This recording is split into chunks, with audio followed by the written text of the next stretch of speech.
de dos bailarines es muy duro.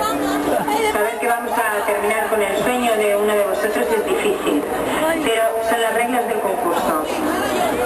Con el tiempo os vamos cogiendo cariño y nos cuesta desprendernos de vosotros, pero ante todo tenemos que ser profesionales y decidir lo que mejor le viene a la escuela, lo que va a marcar una diferencia o lo que puede llegar a ser un bailarín completo. Joaquín, tienes una capacidad para aprender increíble. Sigue trabajando, pase lo que pase, porque puedes llegar lejos. Alberto, tu nivel es bueno, pero a veces te dejas arrastrar por los problemas